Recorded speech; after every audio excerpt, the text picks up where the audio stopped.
Hey everyone, welcome back to the Porter Says podcast. I am your host and only host, Heath.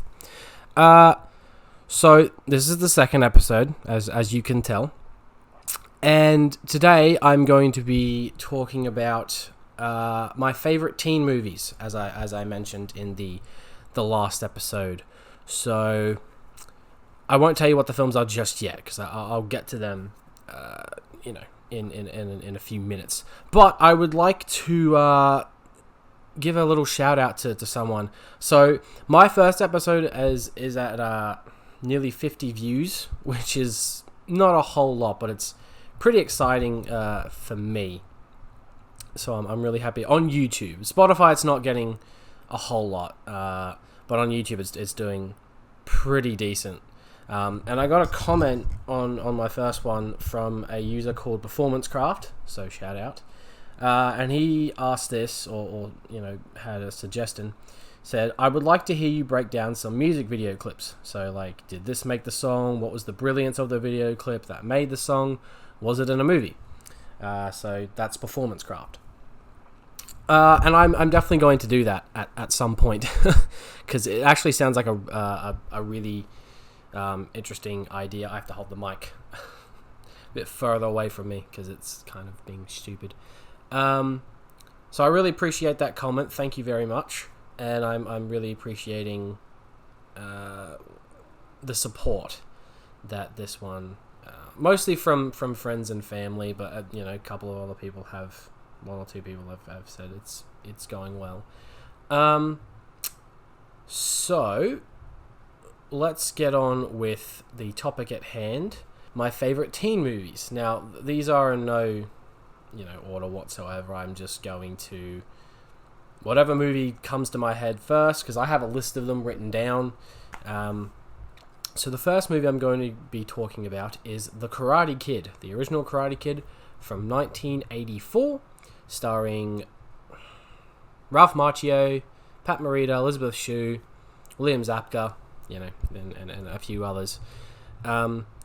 This movie, when I first heard about it, it didn't really intrigue me. My dad brought me home the set of the trilogy, and I was like, "This looks, what's this crap? This doesn't look good at all." As I looked at the cover, I'm like, "What the hell? This looks really, really stupid and dated." So, and that was, that's what a lot of us do for a lot of movies that don't look amazing or anything, or that we think look like crap. And lo and behold, I watched it, and ever since I was like, I don't know, I actually don't know how old I was. I was a kid, I know that, but I don't know how old exactly I was. And I've loved it ever since. It's easily one of my favorite movies of all time. It's in my top 3, probably top 5, actually. Top 5. No, because I said my top 4 in the last one, and Karate Kid wasn't in there. Sorry about that. But it's one of my favorite movies of all time. I think the performances are really, really good. The story is nothing to write home about. Like, it's a very, cliche story, and, new kid moves to town, gets picked on, doesn't know if he really fits in, likes a girl, they get together, blah, blah, blah. Gets always bullied by the Cobra Kai students, Johnny and his gang, and befriends Mr. Miyagi, who teaches him karate, and obviously, goes into the tournament. I love the relationship between Mr. Miyagi and Daniel. I think it's incredibly endearing and just so well done. That's easily the best part of the movie.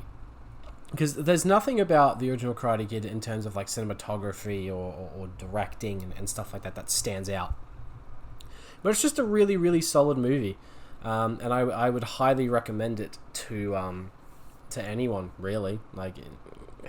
It's a classic 80s film. Probably my favorite 80s movie. What's that? Okay. Probably my favorite 80s movie that came out in that time. And I wasn't even born in the 80s, obviously. So that's The Karate Kid. Fantastic film. And just to give you my thoughts on, the franchise as a whole, just because I feel like I should. I love Karate Kid 2. I love Karate Kid 3. They're not quite as good as the first one, but I think they are so just underrated and get way too much hate. Especially the third one. The third one gets way too much hate. I think it's fantastic. And then you got the next Karate Kid with Hilary Swank, which I'm not massive on, really. I don't think it's that great of a film. Then you got the remake with Jaden Smith, which is a really good movie, but it just doesn't come close to the original. And then you got the Cobra Kai TV series, which I adore. Pretty excited for part 2 of season 6. So let's go on with the next movie, which is Back to the Future, another classic 80s movie, which is just brilliant. I mean, stars Michael J. Fox and Christopher Lloyd. Who else is in it? Leah Thompson, Crispin Glover. Great cast. Fantastic story. A little dated in some aspects. I mean, it is from the 80s, so it's bound to be very, very, very dated in a lot of aspects to it. I could go on, for hours about that movie. Just how brilliant it is. Michael J. Fox as Marty, one of my favorite characters in film. He's relatable. He's funny. He's charming. Christopher Lloyd as Doc. I mean, how could you not love him? He's this very wacky and zany, crazy fella, but he's just like, you'd still want to hang out with him. Like, they always kind of, a few characters talk about how zany he is, and it's like, okay, whatever, still gonna hang out with the guy. He's not trying to murder me or anything, so it's fine. The soundtrack, and that actually also should go for Karate Kid. The soundtrack for these movies is just so good. It's so good. I adore it. What else? Biff, not Griff. Biff as a bully. Stereotypical 80s bully, kind of similar to Johnny from Karate Kid, but they just play it so well. So it works. The finale of this movie, the dance and everything, and the Johnny Be Good performance, and when trying to get Marty back in time with the DeLorean, and any scene with the DeLorean is great. Crispin Glover and Leah Thompson are great, portraying the older versions of his parents, and then when he comes across his parents back in 1955, you can just see what an effect he ends up having on them, which I really, really, really liked. So yeah, so that's Back to the Future. Sorry if I'm kind of rushing on this. I don't really. I feel like everything has been said about these films. So yeah, that's all I can really say on that. The next movie I will be talking about is Perks of Being a Wallflower, with Logan Lerman, Emma Watson, Ezra Miller, Nina Dobrev. This film, to me, is by far one of the best coming-of-age stories I've ever seen in my life. It's so powerful, and the performances across the board are just fantastic. Like, I've always liked Logan Lerman. I love Emma Watson.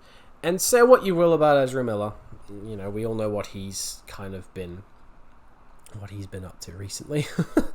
But he can act, and he is fantastic in this movie. And Nina Dobrev, while she doesn't have a massive role, she's brilliant as Charlie's sister. And I love how relatable Charlie is. That's Logan Lerman's character. He's just, you feel for him, and his mental health is kind of declining as the movie goes on. But once he comes across these, the group with Emma Watson and Ezra Miller, he's finally found the people he can relate to and be with, and you just see how much he cares for Emma Watson and how much he wants to be with her. And one of my favorite lines in the movie is when Logan Lerman talks to his teacher, played by Paul Rudd, who's also excellent in this movie. He says something along the lines of, why do people, or no, good people, choose the wrong people to date? And the response to that from Paul Rudd is, we accept the love we think we deserve. And I just think that's a brilliant quote. Probably up there in my favorite movie quotes of all time. Yeah, fantastic. If you haven't seen Perks of Being a Wallflower, I would put it in underrated, maybe. Because I feel like, a lot of people, mainly on my Letterboxd that I have, the app that I have, in that community, it's pretty well regarded and stuff like that. But I feel like there's so many people who haven't seen it, and I've watched it countless times, and every time I watch it, the ending just very much gets to me. And the song by David Bowie, We Can Be Heroes, the tunnel scene, the 2 tunnel scenes we get, which we deserved more than that. I don't know why that was funny. Why was that funny? I hate myself. Yeah, Perks of Being a Wallflower. If you haven't seen it, I'd highly recommend it. There was one more movie, and I'm going to be very unprofessional and look at my notes, just because I'm that unprofessional about everything. Oh, actually, that's pretty much every movie I wanted to talk about. Okay, so that was very quick. I'm very sorry if that was rushed. I just kind of felt the need to kind of run quickly through those films. I would also kind of like to talk about more TV shows, because I only mentioned one in the last episode. So I mentioned Smallville, but another one of my favorite shows is probably the Percy Jackson Show. I really, really, really love the Percy Jackson Show, and it's not perfect by any means. Like, as an adaptation, it's not perfect, but it's by far better than the 2 films, which I love the Logan Lerman films. I really do. As an adaptation, not great. They missed a lot of stuff. They missed the mark on a lot of things. But they got aspects right, and and fair enough if Rick Riordan, the author of the Percy Jackson series and many more, doesn't like them, doesn't think they're great adaptations. That's fair, because it kind of felt like his stuff was going through a meat grinder, as he put it. But that's fine. Everybody has their own opinions. But the show, Walker Scobell is pretty perfect as Percy. I've loved that kid ever since I saw him in The Adam Project, and I just think he has such good comedic timing. He truly is a mini Ryan Reynolds. Yeah. So I'd say that about the Percy Jackson. So it's again not perfect. It feels very rushed. The episodes really should have been longer, and there should have been more episodes, personally. Another show of mine, in terms of like comedic shows, currently on Disney Plus, I'm rewatching The Sweet Life of Zack and Cody. Yes, I'm a 24-year-old guy, and I still watch stuff like that. No, I love The Sweet Life of Zack and Cody. I love The Sweet Life on Deck. Stranger Things. Now that's a big one for me. Stranger Things, I'm really excited for the final season. The first season of Stranger Things for me in my opinion, is about as close as you can get to perfect television. It is probably the most original out of all of them. Yeah, there's aspects they steal from 80s movies and stuff like that, and certain character traits, but first season is fantastic. Season 2 is great, but it's not quite up there with season 1. I love it to death. I really do, except for that one episode, which is pretty bad. It was like episode 8 or something, where 11 goes off on her own, and it amounted to nothing in the next season. Oh, my back. Channeling my inner Tobey Maguire right now. Season 3 of Stranger Things, probably my least favorite. And I feel like I might not be alone there. For like, there was some people who didn't really dig that season that much. for me, I just felt like the Russian stuff and that whole subplot, it just didn't really add anything to it for me. It just kind of felt like more of an obstacle for people to get through.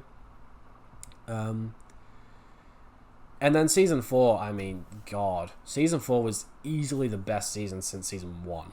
That was full of tension, great characters, great new characters, and each season introduces new characters and then kills them off, which is kind of annoying.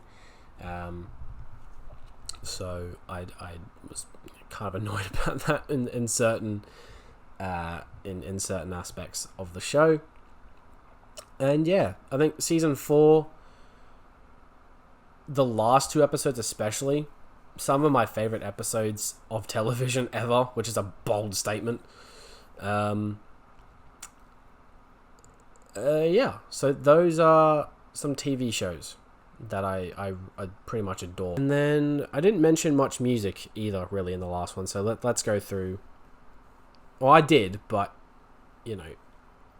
if I could pick an artist that I think doesn't really get enough recognition, or as much as I think they should, or maybe it's this one.